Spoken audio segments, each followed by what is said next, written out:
Break points use பண்ணி ஒரு வெப்சைட்டை ஸ்மூத்தாக ரெஸ்பான்ஸாக ரீசைஸ் பண்ணுறதுக்கு உங்களுக்கு சில விஷயங்கள் தெரிஞ்சிருக்கணும். அதெல்லாம் என்னென்னு சொல்லிட்டு நம்ம இந்த வீடியோவில் கற்றுக்கலாமா? வாங்க. பிரேக் பாயிண்ட்ஸ் பற்றி தெரியாதவங்களுக்கு ஒரு சின்ன இன்ட்ரோ. ஒரு ஸ்பெசிஃபிக் பாயிண்ட்டில் இந்த வெப்சைட்டோ இல்லை ஒரு வெப் அப்ளிகேஷனோ டிவைசஸ்க்கு ஏற்ற மாதிரி ஆப்டிமல் வியூவிங் ஆஸ்பெக்ட்ஸ்க்கு அட்ஜஸ்ட் ஆகிக்கும். இப்போ நான் இங்கே டிசைன் பண்ணி வச்சிருக்க 3 ஸ்க்ரீனுக்கும் எப்படி பிரேக் பாயிண்ட்ஸ் ஆட் பண்ணலாம்னா, நீங்கள் பிளகின்ஸில் போய்ட்டு நீங்கள் பிரேக் பாயிண்ட்ஸ் சர்ச் பண்ணிங்கன்னா இந்த பிளகின் சூஸ் பண்ணிக்கோங்க. இது 15 டேஸ்க்கு உங்களால் ஃப்ரீயாக யூஸ் பண்ணிக்க முடியும். அதுக்கு அடுத்தது நீங்கள் எப்படி யூஸ் பண்ணலாம்னா, ஐ திங்க் ஒரு ஃபைலுக்கு ஒரு டிசைன், அதாவது இந்த 3 டிசைனுக்கு ஒரு பிரேக் பாயிண்ட் தான் உங்களால் யூஸ் பண்ண முடியும்னு நினைக்கிறேன். இந்த 15 டேஸ் ஓவர் ஆயிடுச்சுன்னா. ஸோ இதுக்கு வந்து இது கிளிக் பண்ண உடனே நீங்கள் நியூ அடாப்டிவ் லே அவுட்னு கொடுங்க. இந்த ஃப்ரேம் வரும். இந்த ஃப்ரேம் வந்த பிறகு இந்த இடத்துல தான் நமக்கு முழு வேலையுமே இருக்குது. ஜஸ்ட் ஆட் கொடுங்க. நமக்கு வந்து இங்கே 3 ஃப்ரேம்ஸ் இருக்குது. ஸோ இங்கே 2 தான் இருக்கா, ஸோ இன்னொன்று ஆட் பண்ணிக்கோங்க. ஸோ இந்த டெஸ்க்டாப்போட சைஸ் வந்து 1440p, இதோட சைஸ் வந்து 744. இது வந்து ஐபேட் மினியோட ஸ்க்ரீன் சைஸு. இது வந்து ஆண்ட்ராய்டோட ஸ்க்ரீன் சைஸ் 360. ஸோ இதுதான் நான் டிசைன் பண்ணி வச்சிருக்க ஸ்க்ரீன் சைஸஸ். இப்போ டெஸ்க்டாப்புக்கு என்ன 1440, அதை நம்ம கொடுத்துடலாம். டேப்லெட்டுக்கு வந்து நான் 744 சொல்லியிருந்தேன்ல, ஐபர் மினி சைஸ், அதை நம்ம இங்கே கொடுத்துக்கலாம். மொபைலுக்கு 360 கொடுத்துட்டிங்கன்னா இங்கே வந்து ஆட்னு கொடுங்க. இந்த இடத்துல தான் எந்த ஃப்ரேம் அந்த 360 to 744 இருக்குன்றதை நம்ம இங்கே ஸ்பெசிஃபை பண்ண முடியும். ஸோ இது நீங்கள் ஆட்னு கொடுத்துட்டு இந்த 2 பிரேக் பாயிண்ட் நடுவில் என்ன ஃப்ரேம் இருக்குன்னு பார்த்தீங்கன்னா மொபைல் தான் இருக்குது. ஸோ நம்ம மொபைல் கிளிக் பண்ணிக்கலாம். மொபைல் இருக்குது. அப்புறம் இது ஆட் பண்ணிட்டு டேப்லெட் செலக்ட் பண்ணிக்கோங்க. ஸோ இந்த 2 ஃப்ரேம்குள்ளே டேப்லெட் தான் இருக்குது. ஸோ டேப்லெட் செலக்ட் பண்ணிக்கோங்க. அண்ட் தென் இதுக்குள்ளே நம்ம டிசைன் பண்ணி டெஸ்க்டாப் இருக்குது. செலக்ட் பண்ணிட்டு பிறகு செலக்ட் பண்ணிவிட்டு இந்த இடத்துல உங்களால் வந்து அதை ரெஸ்பான்சிவாக பார்க்க முடியும். இது 1440p, இது 744, அண்ட் தென் இது வந்து 360.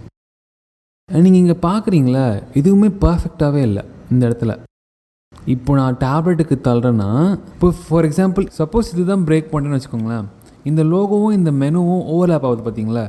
அப்போ டெவலப்பர்ஸ் எப்படி இந்த டிசைன் எடுத்து கோட் பண்ணுவாங்க? முடியாதுல்ல. ஸோ நீங்கள் டிசைன் பண்ண விட்டே தான் நீங்கள் பிரேக் பாயிண்ட்டாக யூஸ் பண்ணணும் ஒரு அவசியமும் கிடையாது. நீங்கள் டிசைன் பண்ண ஸ்க்ரீனுக்கு ஆப்டிமல் பிரேக் பாயிண்ட் என்னென்னு நீங்கள் கண்டுபிடிக்கணும்.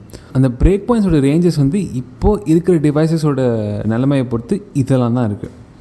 மொபைலுக்கு வந்து 600 கீழே இருக்கிறது எல்லாமே மொபைல் தான். 600 to 900 இருக்கிற வரைக்கும் எல்லாமே டேப்லெட்ஸ் தான். இப்போ டேப்லெட் 1000 கொடுத்து விடுது. நீங்கள் சாம்சங் S9 டேப்லெட் எடுத்து பார்த்தீங்கன்னா அது 14 inch மேலே இருக்குது. ஐ திங்க் ஸோ 14 inch மேலே தான் இருக்குது. ஆனால் ஆப்டிமலாக இதுதான் யூஸ் பண்ணுறாங்க.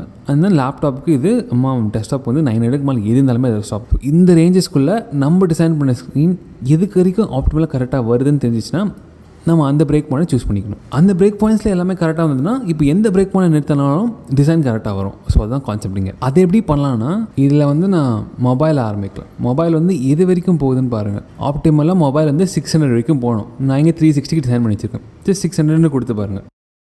பர்ஃபெக்டாக தான் இருக்குது. ஸோ நம்ம 600 யூஸ் பண்ணிக்கலாம். இல்லை அதுக்கும் கீழே போகுதுனாலும் சூப்பர் தான். அதுக்கு கண்டிப்பாக போகும்.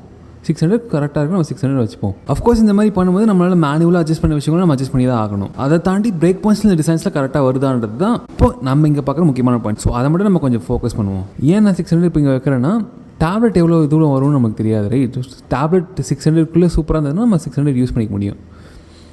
ஸோ டேப்லெட் வந்து நீங்கள் 900 வச்சு பாருங்கள். ஃபஸ்ட்டு சூப்பராக இருக்குது. 900 சூப்பராக தான் இருக்குது. இதுவே நீங்கள் 600 வச்சு பாருங்கள். 600 சூப்பராக தான் இருக்குது. ஸோ இந்த 600 பாயிண்ட் இங்கே வந்தோடனே இதுக்கு ஸ்விட்ச் ஆகிடும். அண்ட் தென் இப்போ நம்ம டெஸ்க்டாப் பார்ப்போம். டெஸ்க்டாப் எவ்வளோ தூரம் போகுதுன்னு. டெஸ்க்டாப் வந்து நம்ம 900 ஸ்டார்ட் ஆகிருக்குன்னு நம்ம சொல்லியிருந்தோம்ல. ஸோ 900 கொடுத்து பாருங்கள். ஓகே, நல்லா தான் இருக்குது. ஸோ இந்த 900 வந்தோடனே இதுக்கு ஸ்விட்ச் ஆகிடும். ஸோ இப்போ இங்கே 600 வந்தோடனே இதுக்கு ஸ்விட்ச் ஆகிடும். ஸோ இப்போ இந்த பிரேக் பாயிண்ட்ஸ் யூஸ் பண்ணி நம்ம டிசைன் பண்ணுவோம். நம்ம ஏற்கனவே டிசைன் பண்ணி வச்சு இந்த பாயிண்ட்ஸ் நம்ம எப்படி எடிட் பண்ணலான்னா, இந்த ஃப்ரேமை நீங்கள் கிளிக் பண்ணிவிட்டு இங்கே கீழே வந்தீங்கன்னா பிரேக் பாயிண்ட்ஸ் இருக்கும். நீங்கள் அதை செலக்ட் பண்ணிட்டு கண்டினியூன்னு கொடுங்க. இந்த இடத்துல நீங்கள் சேஞ்ச் பண்ணிக்க முடியும். இதை வந்து நம்ம 900 மாற்றிக்கலாம். இதை நம்ம வந்து 600 மாற்றிப்போம். இது நீங்கள் 480 கூட வச்சுக்கலாம். ஆனால் நம்ம 360 தான் டிசைன் பண்ணியிருந்தோம். நம்ம 360 வச்சுக்கலாம். 320 இருக்குது, ரொம்ப கம்மியாக இருக்குது. என்டர் பண்ணியாச்சு. ஸோ இப்போது நீங்கள் இதை யூஸ் பண்ணி பாருங்கள். இது டெஸ்க்டாப் 1440. அப்படியே டேப்லெட்டுக்கு வாங்க. there is a mistake over here. So இது